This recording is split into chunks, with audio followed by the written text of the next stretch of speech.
Amen. Prenez la Bible avec nous, mes bien-aimés. Ou à notre support, vous avez la parole de Dieu. Nous allons partager la parole plus rapidement ce matin à la gloire de Dieu. Amen. Gloire à Dieu. Merci Seigneur.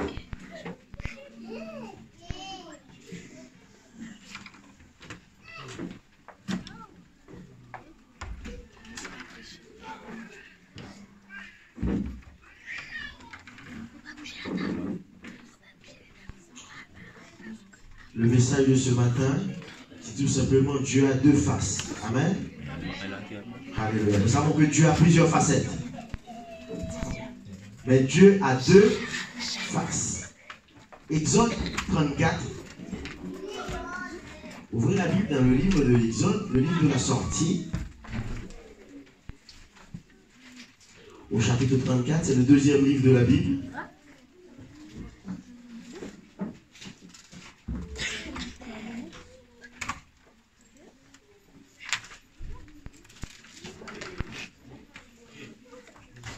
À partir du verset 5.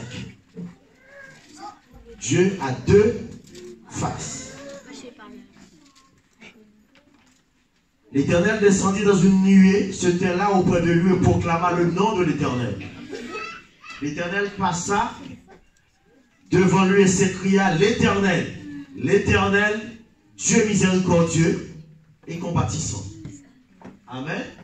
Dieu est miséricordieux et compatissant.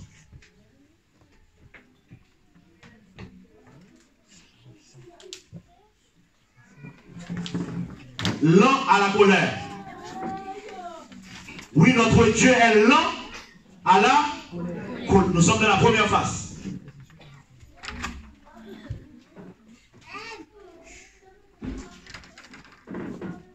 Riche en bonté. Dieu est bon, très bon, super bon.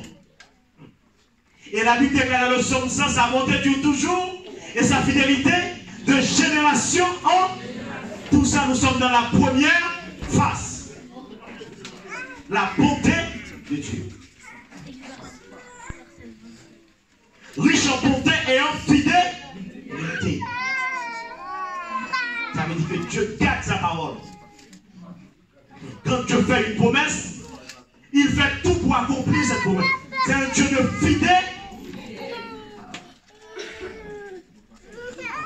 Ça veut dire que si tu fais quelque chose pour le Seigneur, attends-toi d'une manière ou d'une autre, au temps fixé, tu verras la récompense.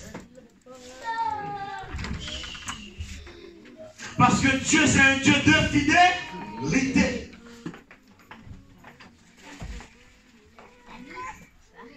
Qui conserve son amour. Nous sommes toujours dans la première phase. Dieu conserve son amour jusqu'à 1000 générations. Ça veut dire que mon frère, ma soeur, toi qui sers Dieu, oh, tes enfants, tes arrière-petits-enfants, arrière, pas. Dieu va conserver cet amour sur des générations et des générations. Parce que la Bible dit Dieu est amour.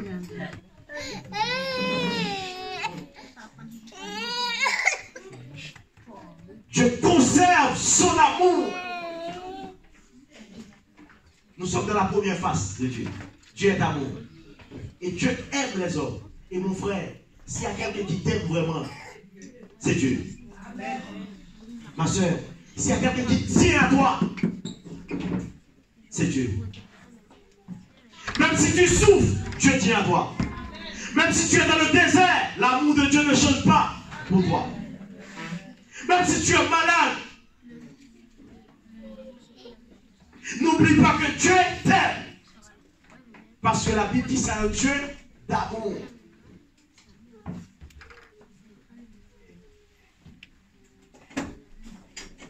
Qui pardonne. Eh bien, nous continuons. Verset 7. Qui pardonne l'iniquité, la rébellion. Mes bien-aimés, soyez attentifs avec moi. La Bible dit Dieu pardonne l'iniquité.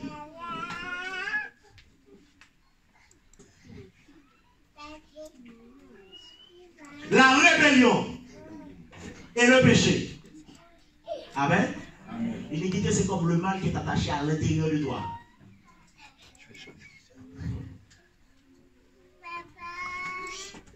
La rébellion. Tu sais ce que Dieu te demande de faire. Tu sais ce que Dieu attend de toi. Mais tu décides, tu ne veux pas le faire. Tu prends la fuite. Et le péché, c'est la violation de la loi de Dieu. Tu connais la loi de Dieu. Mais tu la violes. Constamment. Tu fais le contraire. Mais Dieu pardonne tout ça. Que ce soit la rébellion, le péché ou l'iniquité, la Bible dit Dieu, c'est un Dieu qui pardonne.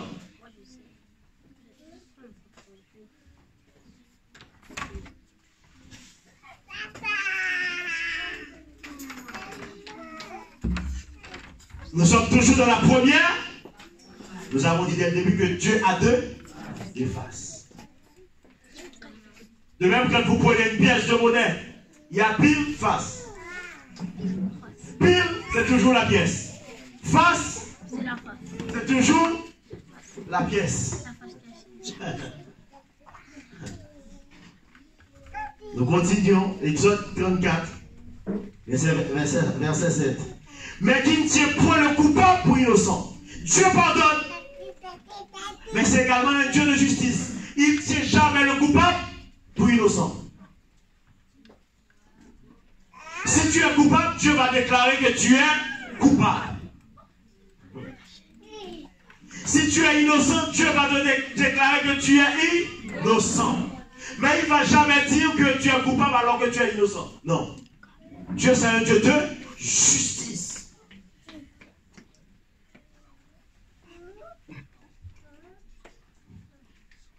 Alors que nous, mes bien-aimés, parfois ou assez souvent, nous sommes coupables. Nous sommes conscients que nous sommes coupables, mais nous voulons nous faire passer.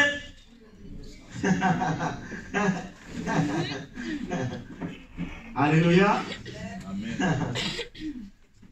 Pour les innocents, mes bien-aimés. Nous continuons. Et qui punit l'iniquité. Mes bien-aimés, le même Dieu qui pardonne, c'est le Dieu qui punit. Nous allons attaquer la deuxième phase. Le même Dieu qui est prêt à pardonner, c'est un Dieu aussi. Il est capable de punir les gens, ses enfants. Alléluia. C'est également un Dieu de punition. Mais qui punit l'iniquité des pères sur les enfants et sur les enfants des enfants. Mes bien-aimés, suivez avec moi. La Bible dit Dieu punit l'iniquité sur les enfants et sur les enfants des enfants.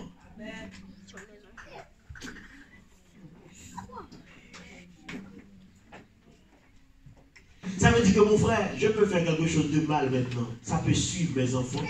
Ça peut suivre même mes petits-enfants.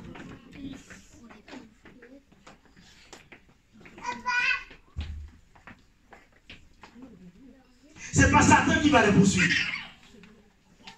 C'est la punition même de Dieu. Alléluia.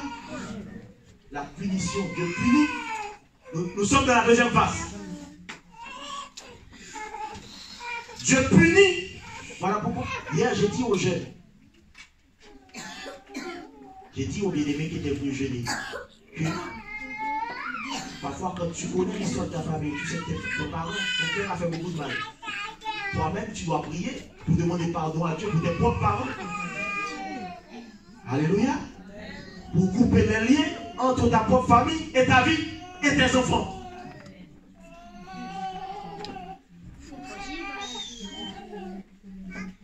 Amen. Amen. Amen. Amen. Parce que tes propres enfants peuvent être victimes de ce que tes parents, tes arrière-grands-parents avaient fait sur la terre des hommes.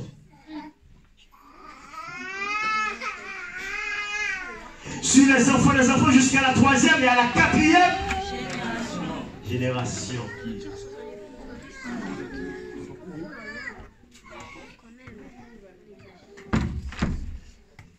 Donc, mes bien-aimés, notre Dieu, c'est un Dieu à deux faces. Amen.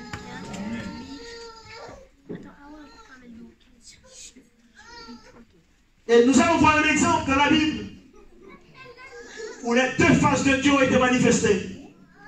2 Samuel chapitre 12. 2 Samuel.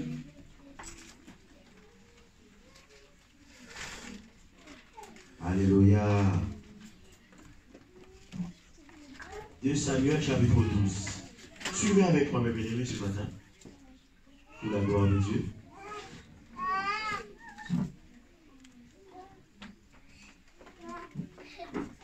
L'Éternel envoya Nathan vers David. Et Nathan vint à lui et lui dit, il y avait dans une ville 2 hommes. 2 Samuel 12, verset 1er. L'un riche et l'autre pauvre. Le riche avait des brebis et des bœufs en très grand nombre. Le pauvre n'avait rien du tout qu'une petite brebis qu'il avait achetée. Il la nourrissait et elle grandissait chez lui. Elle grandissait chez lui avec ses enfants. Elle mangeait de son pain, buvait dans sa coupe, dormait sur son sein et il la regardait comme sa fille. Un voyageur arriva chez l'homme riche. Et le riche n'a pas voulu toucher à ses brebis ou à ses bœufs pour préparer un repas au voyageur qui était venu chez lui. Il a pris la brebis du pauvre et l'a apprêtée pour l'homme qui était venu chez lui. Bien-aimé, parfois tu as sang. Tu fais tout pour préserver, pour garder ton sang. Tes sang. Bon, je ne sais pas ce que tu as.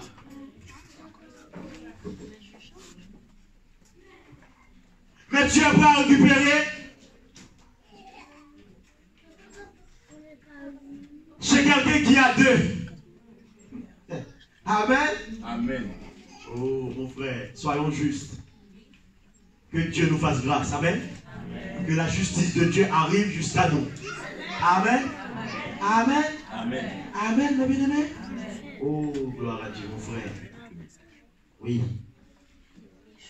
Que Dieu nous fasse grâce. Que le mal ne soit pas dans nos partages sur la terre. Amen. Amen. Que nous soyons justes devant Dieu. Nous continuons. La colère de David s'enflamma violemment contre cet homme.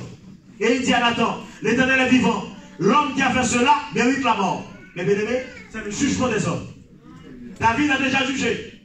Il dit que cet homme, il mérite. Et bien aimé, le conseil que je veux partager avec vous, ne jugeons pas trop vite. Ne jugeons pas.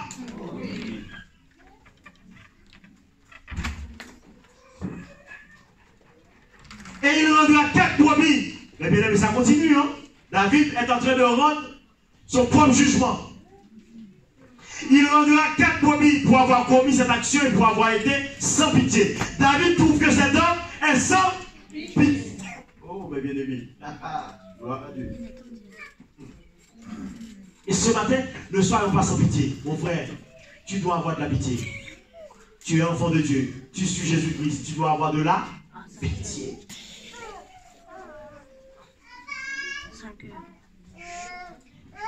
Tu dois faire preuve de pitié. Et Nathan dit à David, tu es cet homme-là.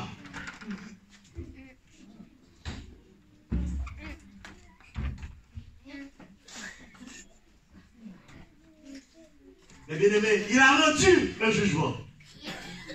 Mais il ne savait pas que c'était contre lui-même.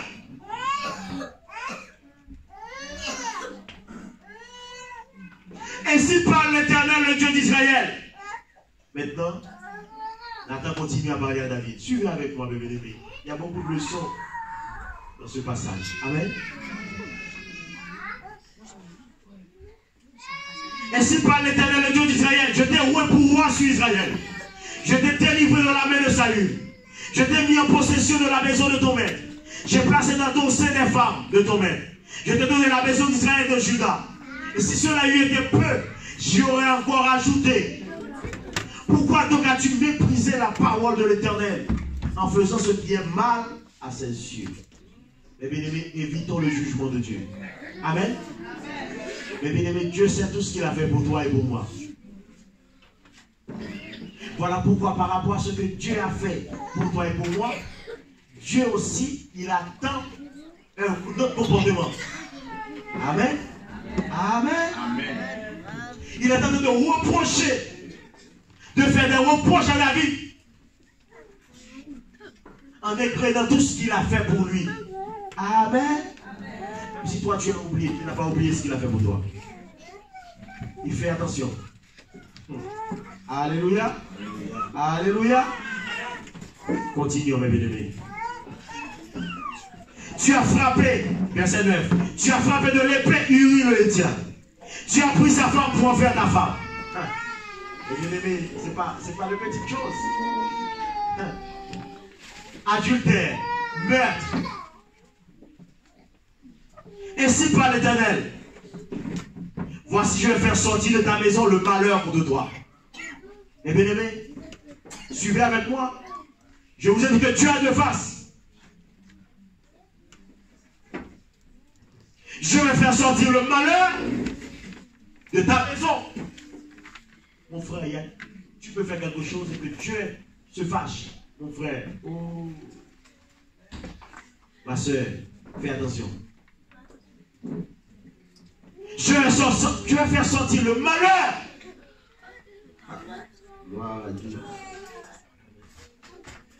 De ta maison.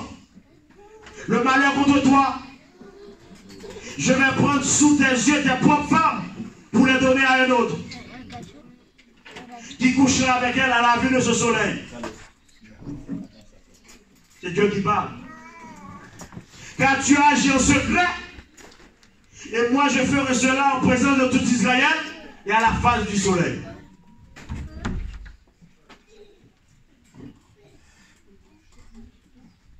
Verset 13.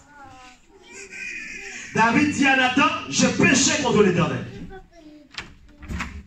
Et Nathan dit à David, verset 13, le bien-aimé, suivez avec moi. L'Éternel pardonne ton péché, tu ne mourras pas.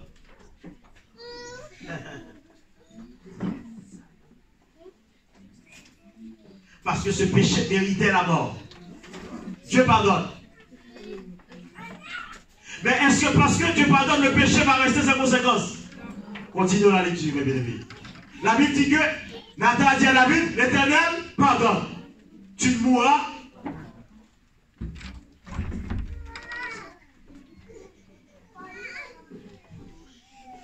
Mais parce que tu as fait blasphémer les ennemis de l'Éternel. Bien-aimés, verset 14. 2 Samuel 12, verset 14. En commettant cette action, le fils qui t'est né mourra.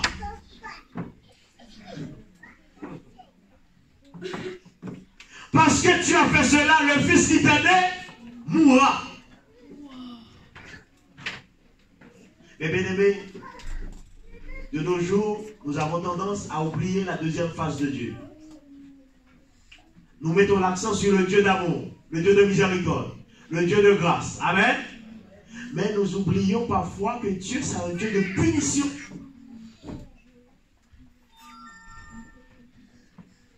Et Nathan s'en alla dans sa maison. L'Éternel frappa l'enfant. Mais bien aimé, il y a des gens qui pensent qu'il n'y a que Satan qui est capable de frapper. Mais Dieu frappe aussi. Jeune garçon, Dieu frappe. Jeune fille, Dieu frappe aussi. L'Éternel frappa l'enfant que la femme d'Uri avait enfanté à David. Et il fut dangereusement malade.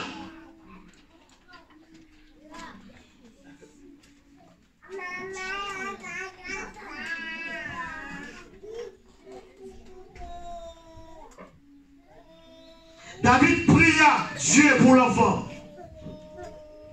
Et jeûna. Et bien aimé, il y a des situations, quand tu tombes en contravention, la prière parfois ne peut rien faire. Le jeûne, aucun impact. David est en prière. Alléluia. Quand il rentrait, il passait la nuit couché par terre. Mais bien aimé, quand tu tombes entre les mains de Dieu. Mais David avait un sens spirituel. Soulignons son sens spirituel. Ça veut dire quoi? Il a compris qu'il a péché. Il a fait quel choix?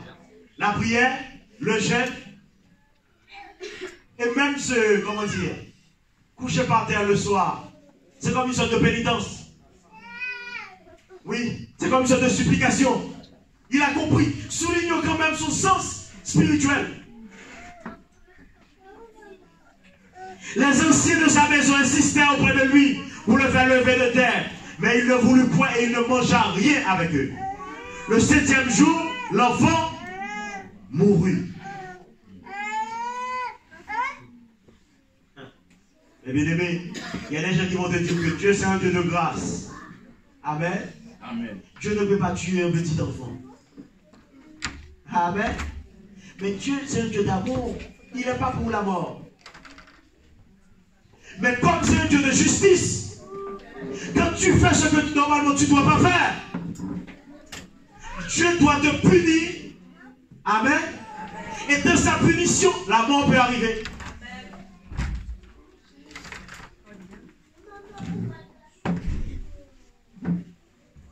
Le 7e jour, l'enfant mourut. Les serviteurs de David craignaient de lui annoncer que l'enfant était mort.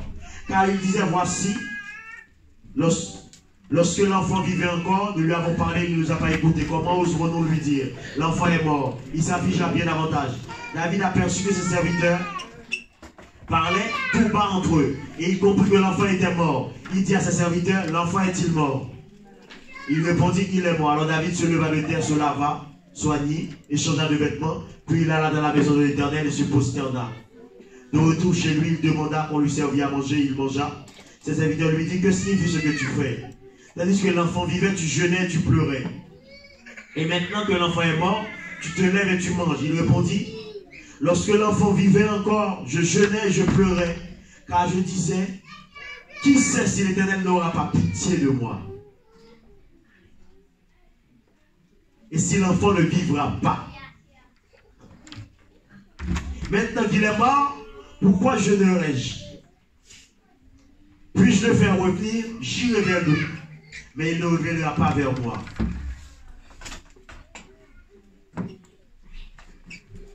Bien-aimé, le jugement de Dieu est arrivé dans la maison de David. L'enfant est mort. Donc mon frère, ce matin, n'oublie pas que Dieu a deux faces. Ma soeur, n'oublie pas que Dieu a deux. Le même Dieu de grâce que nous connaissons tous, il est également un Dieu de jugement.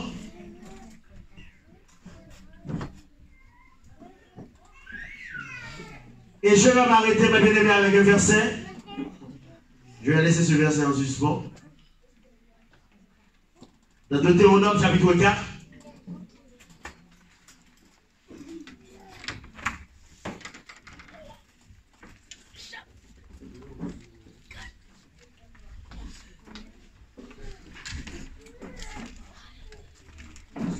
Versets 23 et 24.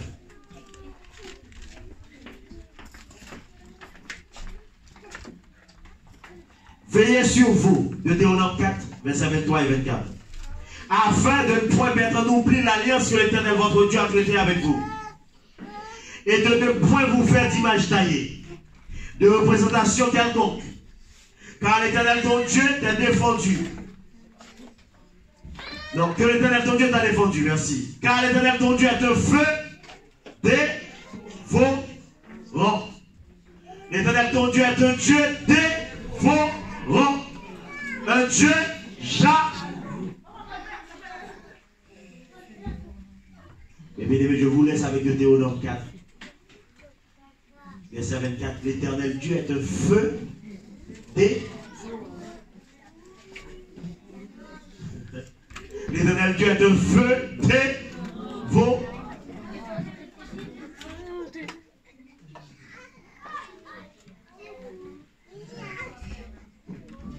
Et bien aimé, parfois c'est dur J'ai écouté le témoignage d'un pasteur.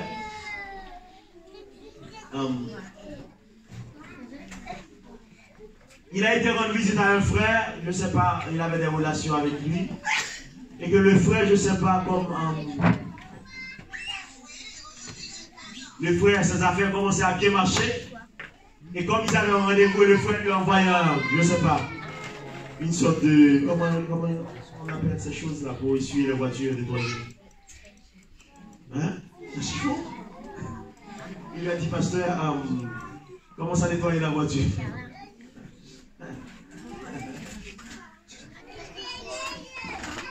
Et ça a touché beaucoup le pasteur.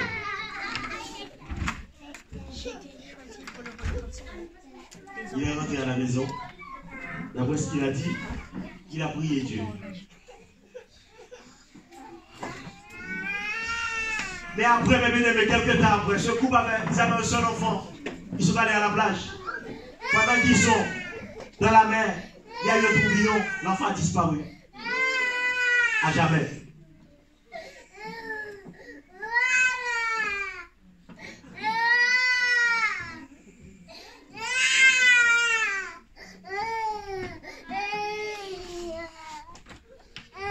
Ils n'ont jamais retrouvé l'enfant.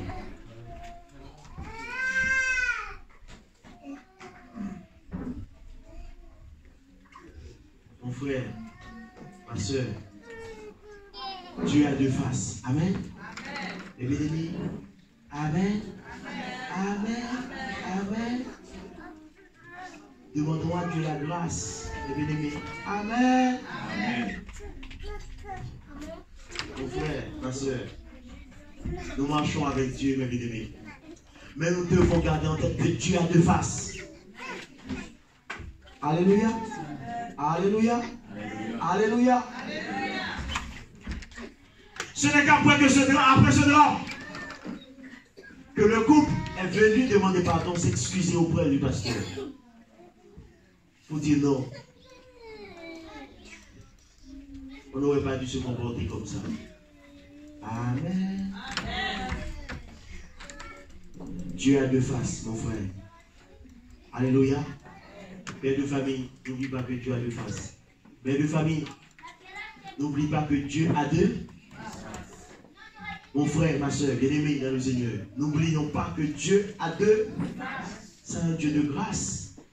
C'est un Dieu de jugement. Alléluia.